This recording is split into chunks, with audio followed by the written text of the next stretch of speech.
Maoist party చరిత్రలోనే కొత్త కీలక పరిణామాలు జరుగుతున్నాయి. కీలక నేతల లొంగుబాట్లు, మరోవైపు దేవ్జీ, ఇటు రాజిరెడ్డి, గంగన్న, మరికొంతమంది బడే చొక్కారావు, ఇట్లాంటి కీలక నేతలు లొంగుబాటు జరుగుతున్న తరుణంలో అసలు మావోయిస్టు పార్టీ భవిష్యత్తు ఉండబోతుందా, అసలు మావోయిస్టు ఉద్యమం ఎలా ఉండబోతుంది అనేది కొంత ప్రశ్నార్థకంగా మారిన పరిస్థితులు కనిపిస్తున్నాయి.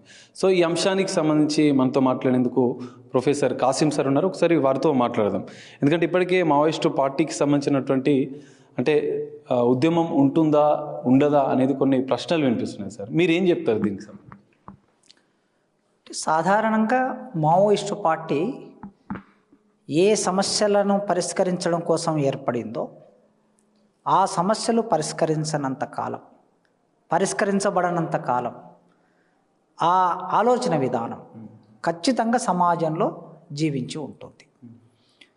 మావోయిస్టు పార్టీ ఏ విషయాల మీద పనిచేసింది అని మనం ఆలోచిస్తే, భారతదేశంలో పేదరికం పోవాలి, భారతదేశంలో నిరుద్యోగం పోవాలి, భారతదేశంలో భూములన్నీ ప్రజలందరికీ సమానంగా పంపిణీ చేయాలి, భారతదేశాన్ని ఇక్కడ ఉన్న నిధులని అంటే ఖనిజ సంపద, బంగారము, బాక్సైటు, మాంగనీసు లాంటి ఖనిజ సంపద దీన్ని ఈ దేశ ప్రజల కోసమే ఉపయోగించాలి, విదేశీ కంపెనీలకి దీన్ని అప్పజెప్పొద్దు అని ఇట్లాంటి విషయాల మీద మావోయిస్టు పార్టీ గత 50 సంవత్సరాలుగా పనిచేస్తుంది. ఒకవేళ ఈ సమస్యలు భారతదేశంలో పరిష్కరించబడ్డాయి అని అనుకుంటే మావోయిస్టు పార్టీ ఉండదు. ఈ సమస్యలు ఇంకా భారతదేశంలో ఉన్నాయి అంటే పేదరికము, నిరుద్యోగము, తర్వాత దళితుల మీద దాడులు, ఆదివాసుల సమస్యలు, లేదా పెట్టుబడిదారుల దోపిడీ, భూస్వాములకు భూములు 100 ఎకరాలు 1000 ఎకరాలు ఉండటము, ఈ సమస్యలు అన్నీ ఇంకా ఉన్నాయనుకోండి, ఆ విషయాల మీద పనిచేసినటువంటి ఆలోచన విధానం కూడా కంటిన్యూగా ఉంటుంది. అయితే అది ఏ రూపంలో ఉంటుందని ఎవరు చెప్పలేరు. ఇప్పుడు మావోయిస్టు భావజాలము, లెనిన్ ఆలోచన విధానము, మార్క్స్ భావజాలం అనేది ఎప్పుడో 200 సంవత్సరాల కిందట ప్రారంభమైనటువంటిది. 1848లో కమ్యూనిస్ట్ మేనిఫెస్టో రాశాడు. క్యాపిటల్ అనే పుస్తకం వచ్చింది, కార్ల్ మార్క్స్ రాసినది. అంటే 1848 అంటే ఇంకొక 20 సంవత్సరాలు అయితే 200 సంవత్సరాలు అయితే, 200 సంవత్సరాల కిందట పుట్టిన మార్క్సిజము ఈ 200 సంవత్సరాలు అనేక పరిణామాలకి గురైంది. ఏం కోరుకుంటుంది మార్క్సిజము? అసమానతలు లేని సమాజం కావాలి, ప్రపంచం కావాలి, దోపిడీదారులు లేని సమాజం కావాలని కోరుకుంటారు. అంటే మనుషులందరూ సమానంగా జీవించాలి, దానినే సామ్యవాదం, దానినే కమ్యూనిజం అని అంటారని మార్క్సిజం చెప్తుంది. కనుక ప్రపంచంలో సమానత్వం ఏర్పడితే మార్క్సిజం ఉండదు. ప్రపంచంలో సమానత్వం లేకుండా ఇంకా అసమానతలు కొనసాగితే ఖచ్చితంగా మార్క్సిజమైనా, మావోయిజమైనా, లెనినిజమైనా వివిధ స్థాయిల్లో తన ఆలోచన విధానం కొనసాగుతూనే ఉంటుంది. అది మనకు అర్థం చేసుకోవాల్సిన విషయం. కానీ ఇప్పుడున్న పరిస్థితుల్లో ఇప్పుడు కేంద్రం ఆపరేషన్ కగార్తో పూర్తిగా మావోయిస్టులు లేని భారతదేశాన్ని రూపుదిద్దుతామంటూ కూడా ఆపరేషన్ కగార్ ద్వారా ఎంతోమంది మావోయిస్టులను అంతం చేస్తుంది, కొంతమంది లొంగుబాటు చేస్తున్నారు. సో ఇట్లాంటి పరిస్థితుల్లో మావోయిస్టు పార్టీ ఆ సిద్ధాంతం అనేది ఇంకా ఉంటుందంటారా? ఏమై ఉంటుంది? అంటే మావోయిస్టు పార్టీ తాను నమ్మిన వర్గ పోరాట సిద్ధాంతం ఏదైతే ఉందో, ఈ వర్గ పోరాట సిద్ధాంతాన్ని వాళ్ళు ఏమంటున్నారు? సాయుధ పోరాటం అంటున్నారు. అయితే ఈనాటి పరిస్థితుల్లో సాయుధ పోరాటం అనే ఒక రూపం, అంటే మావోయిస్టు పార్టీ యొక్క సిద్ధాంతానికి సంబంధించిన సారాంశం, ఆత్మ సాయుధ పోరాటం మాత్రమే కాదు. సాయుధ పోరాటం అనేది ఒక రూపం మాత్రమే. మావోయిస్టు పార్టీ భిన్నమైన పద్ధతుల్లో పనిచేసినటువంటి సందర్భాలు మనం తెలంగాణలో, ఆంధ్రప్రదేశ్లో చాలా సందర్భాల్లో చూసాం. కారంచేడు అనే గ్రామంలో దళితుల మీద దాడులు జరిగితే ఆ దళితులకి సంఘీభావంగా సపోర్టుగా ఉద్యమాన్ని నిర్మాణం చేసింది. ఎవరైతే దాడి చేశారో దాడి చేసిన వాళ్ళకి శిక్ష విధించింది. చుండూరు గ్రామంలో దళితులను చంపేస్తే అక్కడ వాళ్ళకి బాసటగా నిలబడింది. తర్వాత సిరిసిల్ల, జగిత్యాల ప్రాంతంలో 2 మాదిగ యువకుల్ని చంపేస్తే ఆనాడు ఆ పోరాటాన్ని నిలబెట్టి అక్కడున్న మాదిగలకు సపోర్టుగా నిలబడ్డది. శ్రీకాకుళంలో, తెలంగాణ ప్రాంతంలో గిరిజనుల మీద సావుకారులు అంటే వ్యాపారస్తులు గిరిజనులను దోపిడీ చేస్తుంటే వాళ్ళ దగ్గరికి వెళ్ళి నిలబడి పోరాటం చేసి 170 చట్టం రావడానికి ఆనాడు పోరాటం చేసింది. అదేవిధంగా తెలంగాణ ప్రాంతంలో భూ సంస్కరణలు రావడానికి పివి నరసింహారావు గారు ముఖ్యమంత్రిగా ఉన్న రోజుల్లో ఇక్కడ భూ సంస్కరణలు అమలు చేసి భూపరిమితి చట్టం రావడానికి ఆనాటి మావోయిస్టు పార్టీ పనిచేసింది. ఇన్ని రకాల సమస్యలు వినా రిజర్వేషన్లు 1990ల కాలంలో మండల్ కమిషన్ వచ్చినప్పుడు ఎస్సీ ఎస్టీ బీసీలకు రిజర్వేషన్లు న్యాయబద్ధము, ముఖ్యంగా బీసీలకు రిజర్వేషన్ ఉండవలసిందే అనే పోరాటం జరిగినప్పుడు ఆ పోరాటానికి సంఘీభావంగా మావోయిస్టు పార్టీ పనిచేసింది. కనుక ఇన్ని రకాల విస్తరణ ఉంది మావోయిస్టు పార్టీకి, ఇన్ని రకాలుగా పనిచేసింది. అంటే దీని అర్థం ఏమిటి? సాయుధ పోరాటం అనేది ఒక రూపం మాత్రమే. కనుక దాని ఆత్మ, దాని సారాంశం సమాజంలో ఉన్న అసమానతలు పోవడానికి పోరాటం చేయటం అనేది సారాంశంగా నేను అర్థం చేసుకుంటాను. ఈ రోజుల్లో మరి సాయుధ పోరాటం ఎంత మేరకు సాధ్యం, ఎంత మేరకు అసాధ్యం అనే విషయాన్ని ఎవరు చెప్పాలంటే మనం ఇక్కడ బయట ఉండి ఆలోచించి పరిశీలించే వాళ్ళమే. ఆ సాయుధ పోరాటంలో నిమగ్నమైన వాళ్ళు ఉన్నారు. నిమగ్నమై ఉన్నటువంటి వాళ్ళు 50 ఏళ్ళుగా నిమగ్నమై ఉన్న వాళ్ళు ఉన్నారు. ఇప్పుడు రాజిరెడ్డి గారు కానీ గణపతి గారు కానీ వాళ్ళ అజ్ఞాతంలోకి వెళ్ళి 50 ఏళ్ళు అవుతుంది. కొండపల్లి సీతారామయ్య గారు 1965 కాలంలోనే పోరాటాన్ని మొదలుపెట్టారు, సత్యమూర్తి, కేజీ సత్యమూర్తి గారితో కలిసి. సో ఇంతమంది ఆ పోరాటంలో నిమగ్నమైన వాళ్ళు చాలామంది చనిపోయారు, అమరులయ్యారు. ఇప్పుడు బతుకున్న వాళ్ళు ఉన్నారు. వాళ్ళు దీని మీద చర్చించాలి. సాయుధ పోరాటం ఈనాటి సమాజంలో, ఈనాటి పరిస్థితిలో సాధ్యమా అసాధ్యమా అని చర్చించి సమాజానికి సంభాషించాలి. సమాజంతో, ఈ సమాజానికి చెప్పాలి. మనం ఇక్కడ బయట ఉన్న వాళ్ళం సాయుధ పోరాటం మీద తీర్మానాలు చేయలేము. నేను ఇక్కడ బయట ఉండి అన్ని రకాల సౌకర్యాలు అనుభవిస్తూ మీరు సాయుధ పోరాటం చేయాలి అని అన్నాను అనుకో, అది నా పని కాదు. ఎందుకంటే వాళ్ళు ఆచరణలో నిమగ్నమై ఉన్నారు కనుక దాని మంచి చెడులు నీకు నాకన్నా బయట సమాజానికన్నా బాగా తెలుసు కనుక దాని మీద వాళ్ళు ఒక నిర్ణయం ప్రకటిస్తే బాగుంటుంది అనేది నాకున్నటువంటి వ్యక్తిగత అభిప్రాయం. సార్, ఆపరేషన్ కగార్ గురించి ఏమైనా చెప్తారా? ఎందుకంటే భారతదేశాన్ని మావోయిస్టు రహిత దేశంగా మార్చాలన్న సంకల్పంతో కేంద్ర ప్రభుత్వం ఆపరేషన్ కగార్ నిర్వహిస్తుంది. మీరేం చెప్తారు? నేను కేంద్ర హోం మంత్రి గారికి, ప్రధానమంత్రి గారికి ఒక విజ్ఞప్తి చేస్తున్నాను. ఆపరేషన్ కగార్ అనేటటువంటిది భారతదేశంలో జరుగుతూ ఉన్నదనేది ప్రపంచానికంతా తెలిసింది. ఇప్పుడు అక్కడ ఆదివాసులు ఉన్నారు. మావోయిస్టులను మీరు ఇప్పటి వరకు లొంగిపోయిన వాళ్ళు ఉన్నారు, చనిపోయిన వాళ్ళు ఉన్నారు, ఇంకా కొందరు కూడా ఉండొచ్చు, మనకు తెలియదు. కేవలం వాళ్ళని దృష్టిలో పెట్టుకొని మాత్రమే మీరు ఆపరేషన్ కగార్ అనేటటువంటిది ప్రారంభం చేశారు. నేనేం కోరుకుంటున్నానంటే అక్కడ కోట్ల మంది ఆదివాసులు ఉన్నారు దండకారణ్యంలో.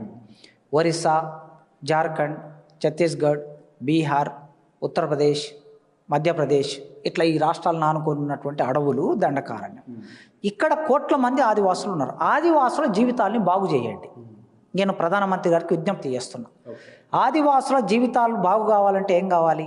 ఒకప్పుడు దళితులకి విద్య లేదు, దళితులకి కొంత విద్య అందించారు. ఒక 50 ఏళ్ళుగా అనేక పోరాటాల ఫలితంగా ఆ దళితులు ప్రధాన స్రవంతిలోకి వచ్చి చదువుకున్నారు, ఉద్యోగాలు వచ్చాయి, రాజకీయాల్లోకి వచ్చారు, ఎమ్మెల్యేలు అయ్యారు, ఎంపీలు అయ్యారు, ఐఏఎస్ ఆఫీసర్లు అయ్యారు, ఐపీఎస్ ఆఫీసర్లు అయ్యారు, గ్రూప్ 1 ఆఫీసర్లు, ప్రొఫెసర్లు అయ్యారు. మేమందరం కూడా ఆనాడు పోరాటాలు చేయటం మూలంగా ఈ ఉద్యమాలన్నీ మాకు కొన్ని అవకాశాలు వచ్చి చదువుకొని వాళ్ళ ప్రొఫెసర్లుగా ఉన్నాం. మరి ఆదివాసులు కూడా ప్రధాన స్రవంతిలోకి రావాలి కదా. వాళ్ళు ఎమ్మెల్యేలు కావాలి, ఎంపీలు కావాలి, చదువుకోవాలి, ప్రొఫెసర్లు కావాలి, డాక్టర్లు కావాలి, యాక్టర్లు కావాలి, ఒక మంచి జీవితం వాళ్ళకి అందాలి. ఇప్పటికీ మొన్న చూసాం మనం, ఆ హిడ్మా గారి తల్లిని కట్టుకోవడానికి చీర లేదండి, వేసుకోవడానికి పైన వేసుకోవడానికి సరైన రైక లేకుండా ఆ తల్లి బిడ్డ చనిపోతే ఎట్లా పోయిందో చూసాం కదా మనం. కనుక అలాంటి వాళ్ళు కోట్ల మంది ఉన్నారు. వాళ్ళకి మీరు కట్టుకోవడానికి బట్టనివ్వండి, ఉండడానికి మంచి ఇల్లు నిర్మాణం చేసివ్వండి, చదువుకోవడానికి స్కూళ్ళు నిర్మాణం చేసివ్వండి, ప్రతి ఆదివాసీ గూడెంలో హాస్పిటల్ కట్టండి. ఇవి చేయటం మూలంగా వాళ్ళ జీవితాల్లో మార్పు వస్తుంది. ఇది నేను నా వైపు నుంచి కేంద్ర ప్రభుత్వానికి చేస్తున్నటువంటి విజ్ఞప్తి. సార్, ఇంత పరిస్థితి మావోయిస్టు పార్టీకి, మావోయిస్టు ఉద్యమానికి ఇలాంటి పరిస్థితులు రావడానికి అసలు కారణాలు ఏంటంటే ఏం చెప్తారు? అంటే మావోయిస్టు పార్టీ భారతదేశంలో ఏ పార్టీ అయినా సరే సమాజంలో మారుతున్న పరిస్థితులకి అనుగుణంగా తమ ఆచరణని, తమ ఎత్తుగడలని మార్చుకోవాల్సిన అవసరం ఉంటుంది. ఎప్పుడైనా ఒక పార్టీ, ఒక పోరాటం చేసే పార్టీకి ఒక విజన్ ఉంటుంది, ఏ పార్టీ అయినా. ఇప్పుడు బీజేపీ పార్టీ ఉంది. 1980లో బీజేపీ పార్టీ ఏర్పడింది. 1970ల కాలంలో జనసంఘ ఏర్పడింది. ఒకప్పటి జనసంఘ ఇప్పుడు బీజేపీ పార్టీ. జనసంఖ్యన ముందు ఏం ఏర్పడింది? ఆర్ఎస్ఎస్ ఏర్పడింది. 1925లో ఆర్ఎస్ఎస్ ఏర్పడింది. 25లో ఏర్పడిన ఆర్ఎస్ఎస్ ఏమనుకున్నది? ఈ భారతదేశాన్ని హిందూ రాజ్యంగా మార్చాలి, ఈ భారతదేశంలో హిందూ ఎజెండా కలిగిన పార్టీ అధికారంలోకి రావాలి అని ఒక విజన్తో 100 సంవత్సరాలు పనిచేసుకుంటూ పోయింది. 1925లో ఆర్ఎస్ఎస్ ఏర్పడితే 2025కి 100 ఏళ్ళు. 100 ఏళ్ల కాలంలో వాళ్ళు అనుకున్న విజన్ ప్రకారం వాళ్ళు పనిచేసుకుంటూ వెళ్ళారు. వాళ్ళకు రాజ్యాధికారం వచ్చింది. ఇవాళ దేశంలో అధికారంలో ఉన్నారు. అది వాళ్ళ ప్రాక్టీస్. కేసీఆర్ టీఆర్ఎస్ అని ఒక పార్టీ పెట్టుకున్నాడు 2001లో. 2001లో పార్టీ పెట్టుకొని నేను తెలంగాణ కోసం పోరాటం చేయాలి, నేను అధికారంలోకి రావాలి, నేను ముఖ్యమంత్రి కావాలని ఆయన ఆలోచన చేసుకొని ఒక విజన్ ప్రకారం వచ్చాడు. తెలంగాణ రాష్ట్రాన్ని సాధించాడు, వెంటనే ముఖ్యమంత్రి అయ్యాడు. అట్లా 83లో ఎన్టీ రామారావు ఒక పార్టీ పెట్టాడు, దాని ప్రకారం పనిచేశాడు, అధికారంలోకి వచ్చాడు. ఇప్పుడు తెలుగుదేశం పార్టీ ఉంది. మావోయిస్టు పార్టీ కూడా వాళ్ళు ఏర్పడినప్పటి నుంచి ఒక విజన్ ప్రకారం పనిచేసుకుంటూ వచ్చారు. మారుతున్న పరిస్థితులకు అనుగుణంగా మార్పు చెందకుండా ఏవో కొన్ని పరిమితులు ఆ పార్టీకి అడ్డంకిగా మారాయి. దాని వలన అంటే సమాజంలో టెక్నాలజీ పెరిగింది, సమాజంలో కొత్త జనరేషన్ వచ్చింది, ఈ జనరేషన్కు విలువలు లేనటువంటి జనరేషన్ వచ్చింది, సామాజిక బాధ్యత లేనటువంటి జనరేషన్ వచ్చింది, సాఫ్ట్వేర్ అనే కొత్త రంగం వచ్చింది. అంటే కార్మికులు అంటే ఒకప్పుడు సుత్తి కొడవలి పట్టుకొని పాన పట్టుకొని నట్లు ఇప్పేటటువంటి కార్మికులు అనుకునేవాళ్ళు. కానీ వాళ్ళ కార్మికులు అంటే సాఫ్ట్వేర్ కంపెనీలు వచ్చాయి. సాఫ్ట్వేర్ కంపెనీలో కార్మికులు కొత్త రకంగా ఉన్నారు, కొత్త ఆలోచన. ఇప్పుడు గిగ్ వర్కర్లు ఉన్నారు. మనం ఇట్లా ఫోన్ చేయగానే మెసేజ్ పెట్టగానే బుక్ చేయగానే వచ్చి మన ఇంటి దగ్గర భోజనం పెట్టిపోతున్నాడు, కూరగాయలు పెట్టిపోతున్నాడు, పాలు పెట్టిపోతున్నాడు. అసలు ఇట్లాంటి కొత్త మార్పులు వచ్చేసాయి. ఈ కొత్త మార్పులు వచ్చిన వాళ్ళకు దోపిడీ గురవుతలేరంటే దోపిడీ గురి అవుతున్నారు. కార్పొరేట్లో 2 లక్షల జీతం తీసుకున్నా, 3 లక్షల జీతం తీసుకున్నా 18 గంటలు పనిచేస్తున్నారు. అంటే 8 గంటల పనిదినం అనేది ప్రపంచంలో పోరాడి సాధించుకున్నాం. కానీ ఇప్పుడు ఏమవుతుందని 18 గంటలు పనిచేస్తున్నాం. పోరాడి సాధించుకున్న హక్కు 3 లక్షల జీతం తీసుకునే వాడికి హక్కు అందుబాటులో లేదు. మరి ఆయన కోసం ఎలాంటి పోరాటం చేయాలి మనం? ఒక విజన్. కనుక ఇన్ని రకాల మార్పులు సమాజంలో వచ్చిన తర్వాత ఈ ప్రజలందరినీ కోఆర్డినేట్ చేయటం ఎట్లా, ఆర్గనైజ్ చేయటం ఎట్లా, వీళ్ళకి పోరాట రూపాలని ఇవ్వటం ఎట్లా అన్న దగ్గర మావోయిస్టు పార్టీ అనేక పరిమితులకు గురైంది. ఫలితంగా ఇవాళ ఈ సమస్య ఎదుర్కొంటున్నదని నేను భావిస్తున్నాను. సార్, అగ్రనేత గణపతితో పాటుగా మరికొంతమంది ఒక 10 మంది కీలక నేతలు ఇంకా మావోయిస్టు పార్టీలో ఉన్నారు. సో వాళ్ళు ఉన్న సందర్భంలో మళ్ళీ ఈ మావోయిస్టు పార్టీని వాళ్ళు ఉద్యమ రూపంగా తీర్చిదిద్దగలుగుతారా? మళ్ళీ పూర్వవైభవం వీరంతా కలిసి తీసుకొచ్చే అవకాశాలు ఏమైనా కనిపిస్తున్నాయా? అంటే నేను భావించేది ఏంటంటే 1967లో చార్ మజుందార్ నాయకత్వంలో నక్సల్బరీ పోరాటం మొదలైంది. 67 మే 25న. ఆ పోరాటం 1972 వచ్చే నాటికి ఆగిపోయింది, అణచివేతకు గురైంది. పోలీస్ కాల్పులు జరిపారు, 9 మంది ఆదివాసులు చనిపోయారు. చార్ మజుందార్ను కూడా చంపేశారు. ఆయన జైల్లో పెడితే పోలీస్ నిర్బంధంలో ఉండగానే చనిపోయాడు. ఆయన చనిపోయిన తర్వాత పోరాటం ఆగిపోవాలి, ఆగలేదు. ఆ పోరాటం శ్రీకాకుళానికి వచ్చింది. శ్రీకాకుళంలో వెంపటాపు సత్యం, ఆదిభట్ల కైలాసం, సుబ్బారావు పానిగ్రాహి వాళ్ళ నాయకత్వంలో పోరాటం నడిచింది. ఆ పోరాటం మీద కూడా కాల్పులు జరిపారు, 370 మంది చనిపోయారు. అప్పుడు అక్కడ ఆగిపోవాలి. అక్కడ నుంచి సిరిసిల్ల జగిత్యాలకు వచ్చింది, తెలంగాణకు వచ్చింది. తెలంగాణలో పోరాటం 1980లో సిరిసిల్ల జగిత్యాల పోరాటం నడిచింది. వేలాది మంది, లక్షలాది మంది ప్రజలు ఆ పోరాటానికి మద్దతుగా నిలబడ్డారు. ఇక్కడ పోరాటం జరిగింది, కొన్ని ఫలితాలు సాధించింది. దాని మీద నిర్బంధం వచ్చిన తర్వాత ఆ నిర్బంధంలో భాగంగా తెలంగాణ ప్రాంతాన్ని వదిలేసి వెకెట్ చేసి దండకారణ్యంలోకి వెళ్ళిపోయారు వాళ్ళు మావోయిస్టులు. దండకారణ్యంలో కూడా ఒక 20 సంవత్సరాలు వాళ్ళు అక్కడ పనిచేశారు. ఆదివాసులతో కలిసి పనిచేశారు. ఇప్పుడు వాళ్ళ మీద అణచివేత ఉంది, చాలామంది చనిపోయారు, చాలామంది లొంగిపోతున్నారు. కనుక నక్సల్బరీలో అణచివేతకు గురై ఆగిపోలే, శ్రీకాకుళం అణచివేతకు గురై ఆగిపోలే, తెలంగాణలో అణచివేతకు గురై ఆగిపోలే, ఇవాళ దండకారణ్యంలో అణచివేతకు గురై ఆగిపోతుందా లేదనేది ఇక చరిత్ర చూడాలి మనం. కొత్త పరిణామాలు, కొత్త పరిస్థితులు ఏం జరుగుతుంది అనేది మనం రేపటి నాడు అనుభవంలోకి వస్తాయి విషయాలు. సరే, మావోయిస్టు పార్టీ అంచనా వేయలేకపోయిందంటారా? ఇదే లేదంటే 2 దశాబ్దాల క్రితం ఒకవేళ ఆలోచించి ఉంటే ఇలాంటి పరిణామాలు వచ్చేవి కావని కొంతమంది అభిప్రాయపడుతున్నారు. మీరేం చెప్తారు? నేను అదే అనుకుంటున్నా. ఎందుకంటే ఇప్పుడు మావోయిస్టు పార్టీలో చాలా చురుకైన మేధావులు ఉన్నారు. పెద్ద పెద్ద లీడర్లు, మొన్న చనిపోయిన బసవరాజు గారు, అంతకుముందు చెరుకూరి సుధాకర్, చెరుకూరి రాజకుమార్, తర్వాత చాలామంది ఇప్పుడు లొంగిపోయినటువంటి బయటకు వచ్చినట్టు వీళ్ళు ఎవరైతే ఉన్నారో వీళ్ళందరూ కూడా చాలా నాలెడ్జ్ ఉన్నటువంటి వాళ్ళు. దేశం మీద, సమాజం మీద, ప్రపంచం మీద, ప్రతి పరిణామం మీద నాలెడ్జ్ ఉన్నవాళ్ళు. నేను ఆలోచిస్తున్నా ఈ మధ్య కాలంలో, ఒక 20 ఏళ్ల కిందట భారత ప్రభుత్వానికి ఉండే ఒక పెద్ద సైన్యం దండకారణ్యం మీదకి వస్తుంది, వాళ్ళు దాడి చేస్తే ఎదుర్కోవటం మన సాధ్యం కాదు అని ఎందుకు ఆలోచించలేకపోయారు అనే ప్రశ్న నన్ను తొలిచేస్తుంది. ఆనాడు 20 ఏళ్ల కిందట ఒకవేళ ఆలోచించి పార్టీ మొత్తం కలిసి ఒక కొత్త పంత నిర్ణయం తీసుకొని ఉంటే కొన్ని వేల ప్రాణాలు ఉండేవి, వాళ్ళ మేధస్సు ఈ దేశానికి ఉపయోగపడేది. కనుక మరి వాళ్ళు సరిగ్గా ఈ దేశాన్ని, దేశంలో ఉండే విధానాలని, ప్రభుత్వ విధానాలని, తర్వాత సైన్యాన్ని, ప్రభుత్వ సైన్యాన్ని, సైన్యం యొక్క నియంతృత్వ పద్ధతులని, ఏం జరగబోతుందనే విషయం సరిగ్గా అంచనా వేయలేదనే. అంచనా వేయకపోవడం మావోయిస్టు పార్టీ విఫలమైంది అనుకోవచ్చా ఈ సందర్భంలో? అంటే అట్లా మనము పూర్తిగా మావోయిస్టు పార్టీ ప్రయోగం అంతా పూర్తిగా విఫలమైందని కూడా మనం చెప్పలేము. ఎందుకంటే వాళ్ళు పనిచేయటం మూలంగా దేశంలో, నేను ఒక పోలీస్ ఆఫీసర్ మాట్లాడిన నాతో, ఉండాలండి వాళ్ళు అన్నాడు. ఒక రాజకీయ నాయకుడు మాట్లాడాడు, ఒక మినిస్టర్, ఉండాలండి వాళ్ళు. ఒక కవి మాట్లాడాడు, కవి ఆయన కవితాత్మకంగా చెప్పాడు. ఏం చెప్పాడంటే, పులి, అడవిలో ఉండవలసిన పులి బయటికి వచ్చింది కనుక అడవికి భద్రత ఏది, సమాజానికి భద్రత ఏది అన్నాడు ఆయన కవితాత్మకంగా. కనుక మావోయిస్టులు ఉండటం అనేది సమాజంలో ఒక భయం, అంటే న్యాయంగా ఉంటారు, అన్యాయం చేసే వాళ్ళని అడుగుతారు అనే ఒక భావన ఉండేది. అంతెందుకు మన ముఖ్యమంత్రి గారు రేవంత్ రెడ్డి గారు ఎన్నికల సభలో, ఆయన ముఖ్యమంత్రి కాకముందు ఎన్నికలప్పుడు నక్సలైట్లు మీరు ఇంత అన్యాయం చేస్తున్నారు కనుకనే నక్సలైట్లు పుట్టారు, నిజంగా ఇవాళ నక్సలైట్లు అవసరం ఉన్నది అన్నాడు ఆయన. కనుక అందరి మనసులో ఏముందంటే వాళ్ళు ఉండాలి అనే భావన ఉంది. ఎందుకు ఉండాలి అంటే వాళ్ళు నిజాయితీగా పనిచేస్తారు, నిస్వార్థంగా పనిచేస్తారు, వాళ్ళు ప్రజల కోసం పనిచేస్తారు, వాళ్ళ సొంతం కోసం ఏం పనిచేయరు, ఎవడు అన్యాయం చేస్తాడో వాడిని అడుగుతారు అనేటటువంటి భావన ఉంది. కనుక వాళ్ళు ఉండాలని సమాజం కోరుకుంటుంది. మావోయిస్ట్ అగ్రనేత గణపతి విషయంలో రకరకాల ప్రచారాలు జరుగుతున్నాయి, మీరేం చెప్తారు గణపతి గురించి? అంటే వారు పెద్ద మనిషి, ఆ పార్టీ సెక్రటరీగా పనిచేశాడు, ఆయన ఇక్కడున్నాడు, అక్కడున్నాడు, విదేశాల్లో ఉన్నాడు అని మీడియాలో రాస్తుంటే మనం మీలాగా నేను చూస్తున్నా. ఎక్కడ ఉన్నాడు ఏమిటి అనేటువంటి విషయం ఎవరికి తెలిసి ఉండే అవకాశం ఉండదు నాకు తెలిసి అయితే.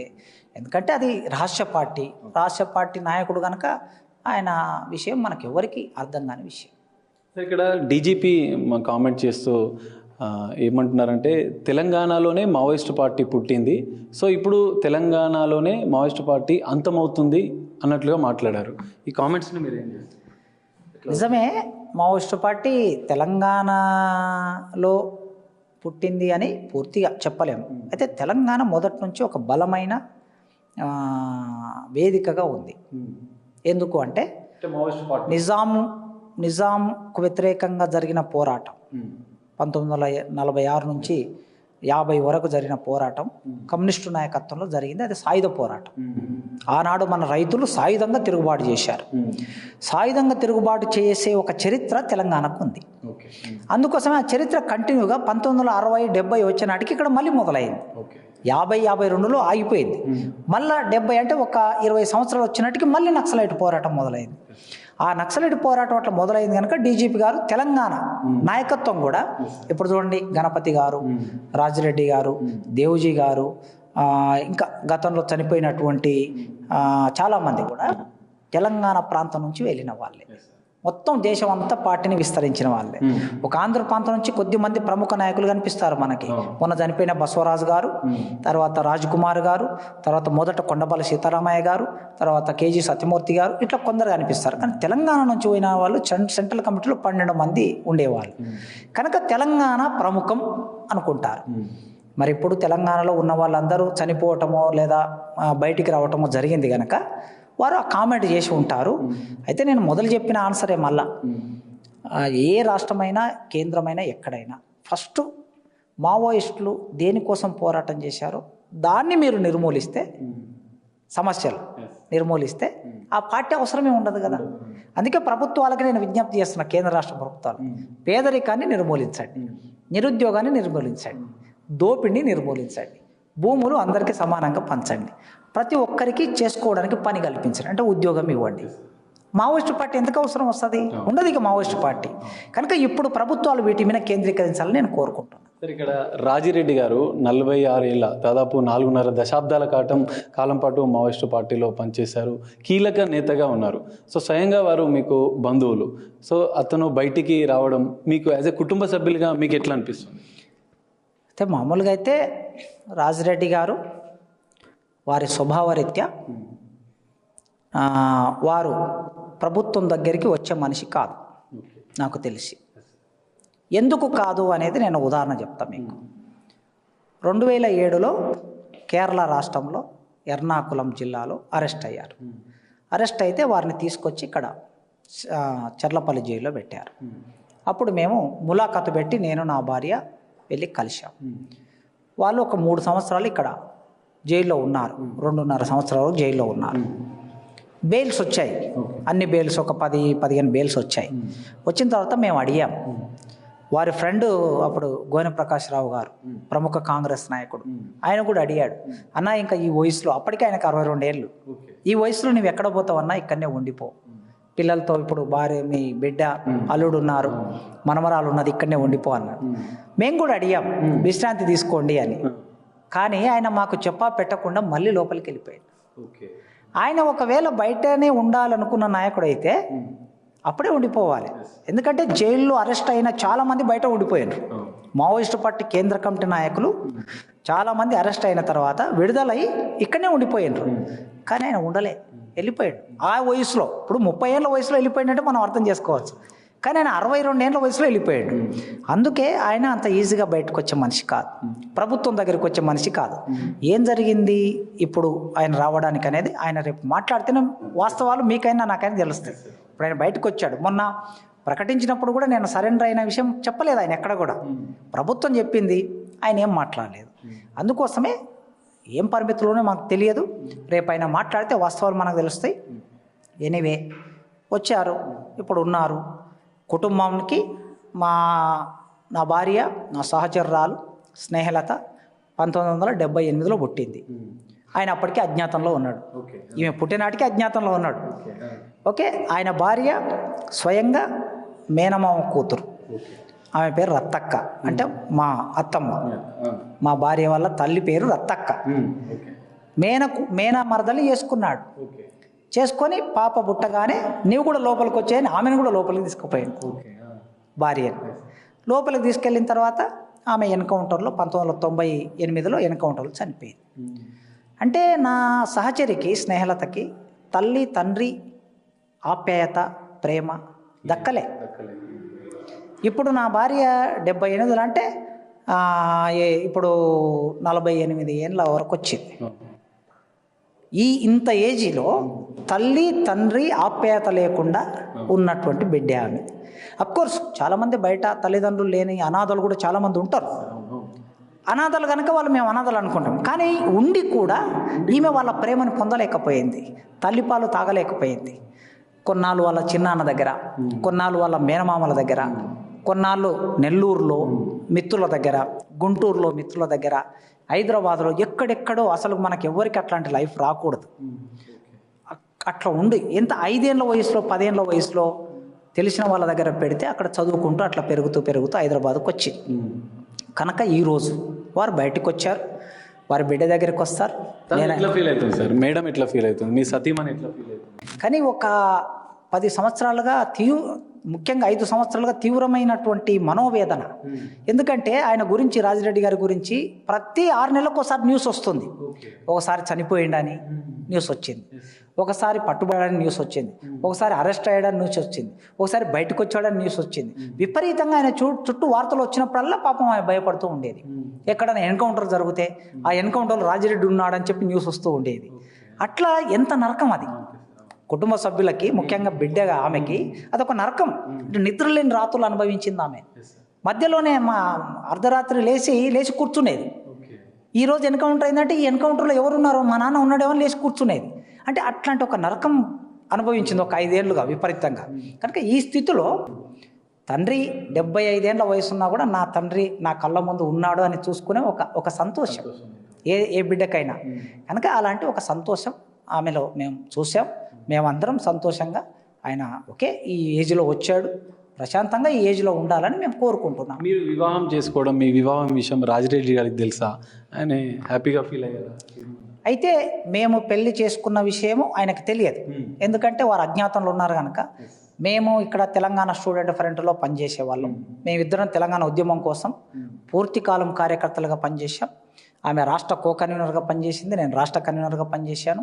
సుదీర్ఘకాలం దాదాపు ఒక 15 సంవత్సరాలు తెలంగాణ కోసమే పనిచేశాం మేము. కనుక ఆ క్రమంలో ఆమె లా కాలేజ్ స్టూడెంట్గా ఇక్కడికి వచ్చింది, నేను ఇక్కడ తెలుగు డిపార్ట్మెంట్ స్టూడెంట్గా నేను ఇక్కడ ఉన్నాను. ఉన్న కాలంలో మేమిద్దరం ఒకే సంఘంలో పనిచేస్తున్నాం కనుక ఇష్టపడి పెళ్లి చేసుకున్నాం.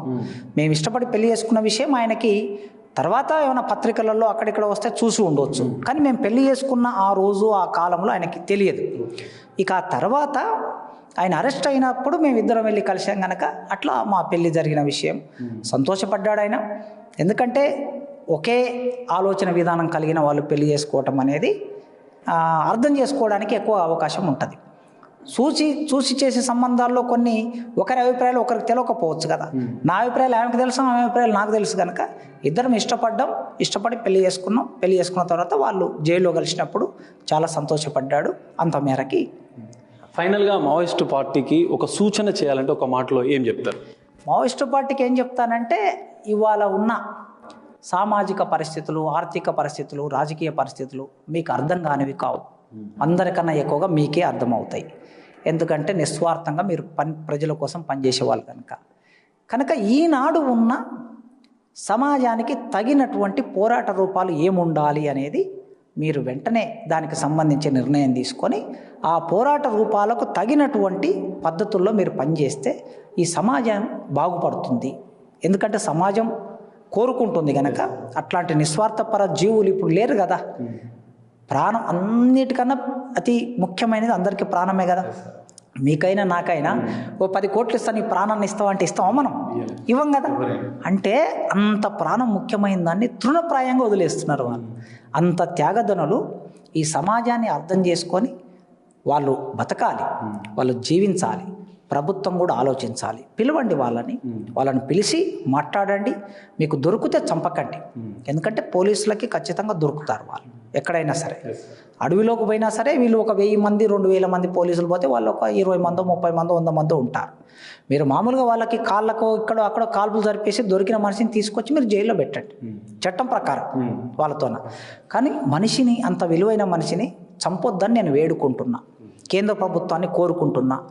ఎవరు ఈ దేశ ప్రధానమంత్రి మోడీ గారు, హోంమంత్రి అమిత్ షా గారు మిమ్మల్ని ఒక ప్రొఫెసర్గా, ఒక బిడ్డగా, అట్టడుగు వర్గంలో పుట్టిన ఒక దళిత బిడ్డగా మిమ్మల్ని కోరుకుంటున్నా.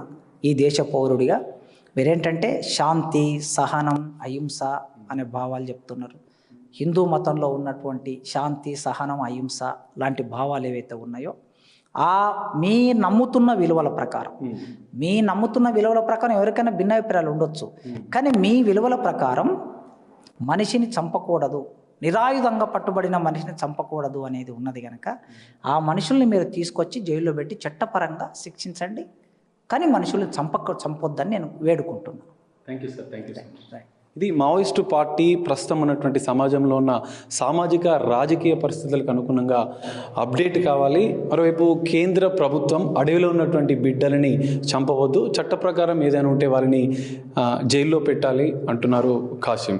సో కేంద్ర రాష్ట్ర ప్రభుత్వాలు మావోయిస్టు పార్టీతో అవసరమైతే చర్చలు జరపండి, కానీ వారితో పూర్తిగా అడవిలో వారిని కాల్చివేసి చంపటద్దు అంటూ ఆయన రిక్వెస్ట్ చేస్తున్న పరిస్థితి. మోదీ, అమిత్ షాలు ఈ విషయంలో ఆలోచించి శాంతి, సహనం, అహింస వీటిని పాటిస్తున్నటువంటి మీ పార్టీ సిద్ధాంతం పరంగా ఆలోచన చేసి మరోవైపు మావోయిస్టుల విషయంలో ఆలోచన చేసి చర్చించాలంటూ కూడా ప్రొఫెసర్ కాసిం కోరుతున్న పరిస్థితి కనిపిస్తుంది. కెమెరామెన్ కృష్ణతో కలిసి Sagar, big TV, Hyderabad. For more videos like this, subscribe Big TV channel.